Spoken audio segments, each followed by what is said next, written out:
Hi, I'm Tom Stephenson, and welcome to Study Tips from a Professor that wants you to learn faster, better, smarter.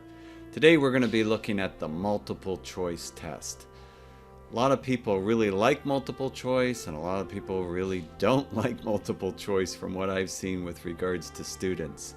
Just recently, I had a student come up to me and wanting to know, how can I get more out of these quizzes and these multiple choice tests? Because as a professor, I like to give a lot of short quizzes that just keeps people engaged in the courses as they're going along, so that especially online courses too these days, it really helps to make sure that people are reading the material, understanding it, and learning from it.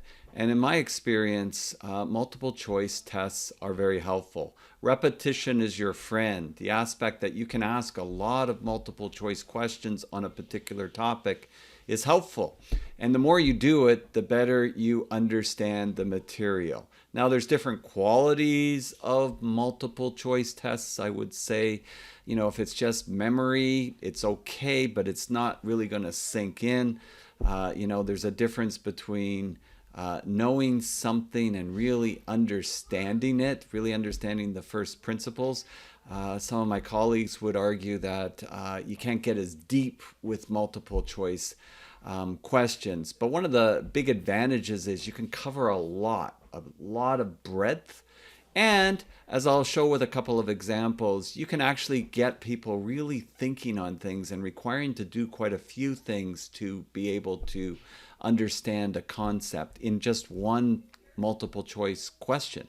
So it doesn't have to be just recall, it can be a lot more than just recall.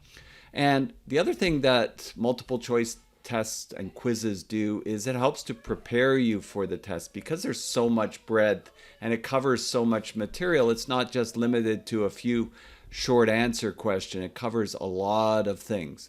And think about whatever area you're in. So I'm a professor of construction management, and I can think of most of our certifications.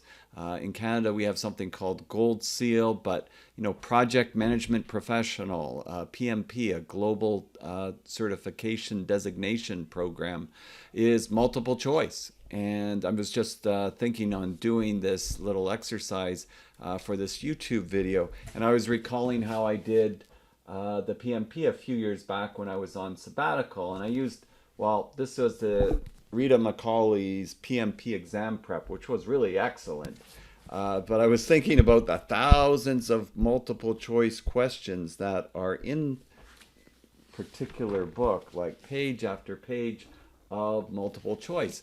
And it covered a lot of material. Each chapter had a lot of material, but then there was a lot of questions. And you really had to get in the headspace of this PM book of knowledge, PEM book of knowledge as they call it, and understand where the questions were coming from.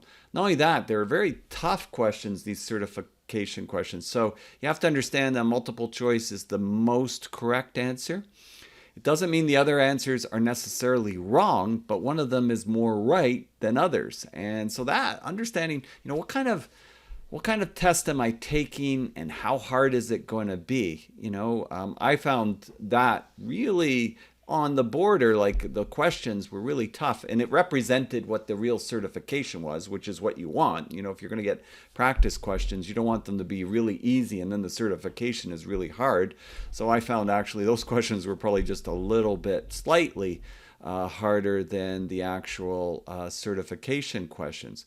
What does that all mean for you? Well, it means too that when you take a course, sometimes you're given quizzes and it takes a few weeks for that knowledge to start to take root. For example, pointing to this book again, when I first started, I thought, oh, this is going to be a piece of cake. This isn't going to be too difficult because I have a background in project management, obviously having taught it.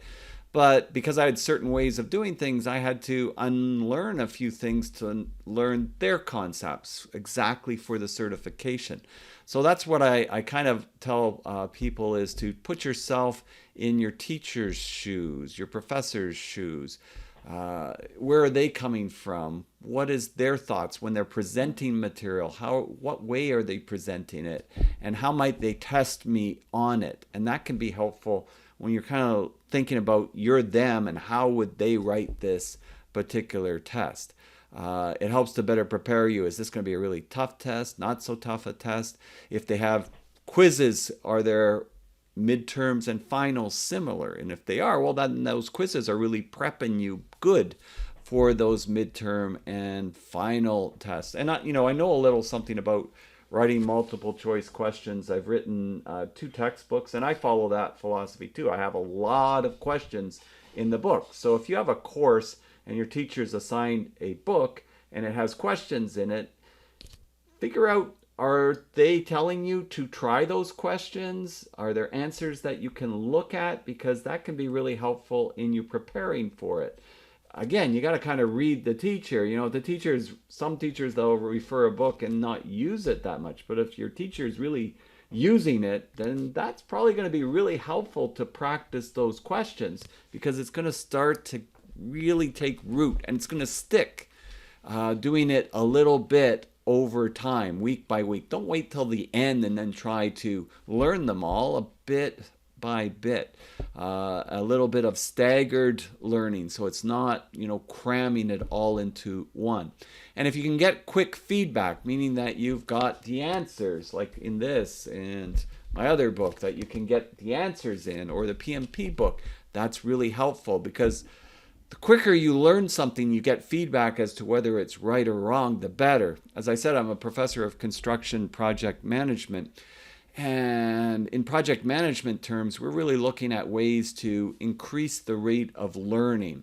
And so like lean construction, lean manufacturing methods, where we have weekly meetings and daily huddles. The daily huddles, the idea is you're learning from stuff as it's happening very, very quickly. There's long feedback loops, but there's also short feedback loops that help you in the learning process. So I really recommend thinking about multiple choice questions in that way. And as I said, how difficult is it going to be? Like, this answer's 60% right and this answer's 40% right, so I got to pick the 60%. Then I really got to know what's the question asking, and I've got to be very careful I don't jump on the first answer that looks like it's correct. I should look at all of the answers.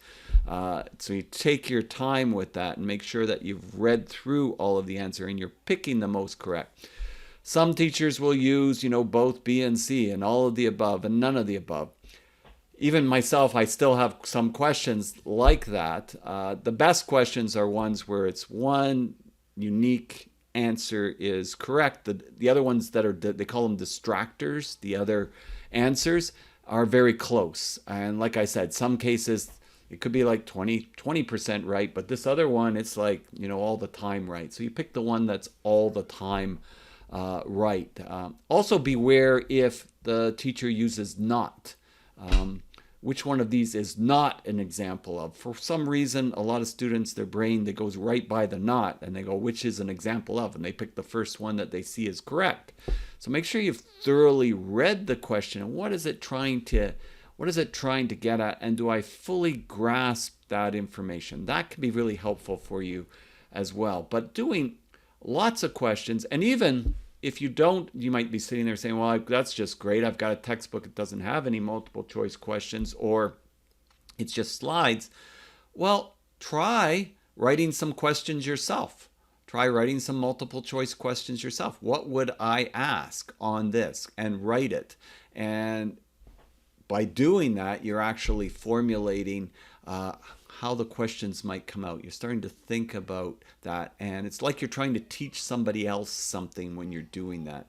And the best way to learn is actually teaching somebody else something, trying to break it down to its simplest form that you can actually explain it is very helpful in those ways. So that's important. The other thing is, I find that it takes, as I said, a number of weeks on some courses. For example, I teach a print reading course, or I teach a residential construction course, or I teach a project management course. And a lot of times, in the first few weeks, students don't really understand. So they have more trouble and they struggle a little bit more with quizzes and that sort of thing. But if you keep at it and keep doing it and go back to it and check them and learn from them, repetition is good. I did the questions in that other book many, many times. There were so many of them, I couldn't remember them anyways, but I started to understand the material, and I understand it what they were looking for. And I find with learning a new topic, so if you're new to construction and the topic's residential construction, there's all these new terms and it's like, what does this mean? What does that mean? So the first few weeks you're like overwhelmed with all these terms, but then over time the terms keep coming up over and over again, and then they start to gel. So you have all these nodes that are floating around in your brain, and these neural networks, all of a sudden they start to connect, they start to fire and connect. It may take till week 10 of a 15-week semester or 13-week semester, but at some point, if you've been working it all along, they start to connect, and that's really, really helpful. So this is one aspect of the learning process. I've done in a bunch of other videos some of the things that you need to think about for study habits, and that can help you. Again, please click my YouTube channel, subscribe, and click the notifications. You'll see new videos. But if you go to the playlist, I have a playlist on learning. There's other videos in the series that give you some really good study tips. But I wanted to do an example here of like just how deep can you go with a multiple choice question to learn something. And I'm not saying this to make it difficult. I'm saying this to get you really thinking on things that way. So, like I said, I could have just a question if it was a set of drawings. I could have just a question on what's the projection of the roof, and then you'd look at this and you'd say, oh, if you look over here, oh, there it is, 150 millimeters. So you have to kind of know which drawing you would look at, because there's a bunch of elevations and floor plans and where to look, and then you have to know enough to look up. So that's okay, that's not bad, but it's not overly difficult. On the other hand, I could say use the drawings, calculate the length of studs used for the second floor if there is a double top plate and a single bottom plate for the wall. All right, so I've got to be able to figure out what is or how is a wall built. So that would have been another theory, that we put a single plate, we put a double top plate. What is the thickness of dimensional lumber? Well, in metric it's 38 millimeters, in imperial it's 1.5 inches, right? I'd have to know to look at the drawings on the elevation drawing, and I have to look, oh, okay, finished second floor to top of plate, and I'd have to know that I got to look at 2460. Okay, so that's good.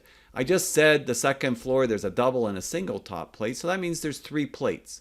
So if I know that each plate is 38 millimeters, because dimensional lumber is 38 millimeters, then I can say, all right, or if it's imperial, if you're in the United States, 4.5 inches, 3 times 1.5 inches, 4.5 inches.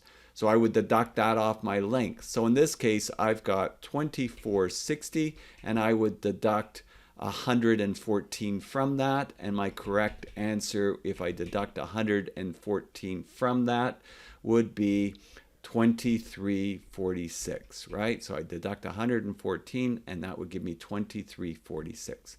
So that would be my correct answer. Some people might just jump on it and say it's 2460. Just because you see the number there doesn't mean it's right.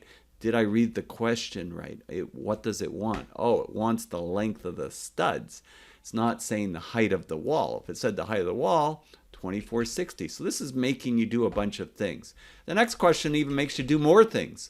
Use the drawings, calculate the length of the studs used for the first floor, which has a double top plate, single top plate. But I even give you a tip here. Don't forget to factor in deductions for the thickness of subfloor and joist. So you look here, it doesn't give you the top plate. It gives you finished ground floor to finished second floor. Well, you'd have to know that that's from the subfloor to the subfloor. You would look at this, it says 2670, so that's the overall height. So I got to think, okay, I got to allow for the thickness of the subfloor, the thickness of the joist, and then 3 plates again. Well, I already know the 3 plates. That's going to be 114. So I've got to look and I got to find information about the floor joist size. All right, so I could look at my drawing, my floor plan. This says 38 by 184. That's telling me that's the floor joist size. If it's imperial, it might say it's a 2 by 8. Okay, so 184 basically is a 2 by 8. And then I've got to find out information. How would I know the thickness of the subfloor? Okay, so I see these indicators. I would have had to look at the drawings and understand that these hexagons are used for the construction notes, so I can look up something. So the construction notes, I'd have to look at them. I have to look at number 8. It says finished floor 5/8 or 15.9 millimeters, tongue and groove. Okay, so 15.9 millimeters. That's giving me that information, plus 184. So that's basically 200 millimeters. 15.9 plus 184, 200 millimeters, plus the 3 plates, 300, and that'd be 314 because I'm adding 114 to the 200. So I'm now going to subtract 314 essentially, and it's going to have the 0.1 because remember it was 15.9. I just rounded it off. So the closest one right there is going to be 2356, right? So that's when I'm deducting the 3 plates, which is 38, 38, 38, 114. Plus the joist size, 184, plus the 15.9 for the subfloor. So that gets me to arrive at the answer. You see all the stuff I had to do for that? All the learning that took place? All the little nodes and neural networks that are firing?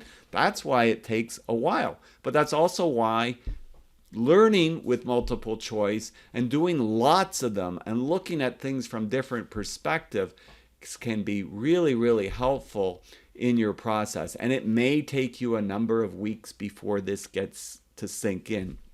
It took a number of weeks for the PMP to sink in for me. They also had really good digital online where I could get instant feedback, see how I did. You could time yourself. They had, practice tests. You can create your own though very often as well. And then doing and doing and doing, and then it starts to sink in, and then a light goes on, and there's nothing more satisfying than that, because then you really feel like you've grasped the material, and over time doing it, then it sticks. And that's very, very helpful for you from that perspective. It'll stick, and it'll be helpful so that you remember that information. So that's what I really wanted to get through with multiple choice questions and how they can be helpful for you. Remember, repetition is your friend. Doing lots of them is your friend. Breadth, you're going to get breadth by doing a lot of them. Prepares you well for any kind of test. Used for many certifications. So, if you're an apprentice for a trade like carpentry, electrician, brick and stone masonry, you name it. It's pretty much multiple choice, PMP, Project Management Professional, CM Lean, Certificate of Management in Lean Construction through AGC. They're all multiple choice. These things help in that way. And feedback, shortening that feedback loop really helps.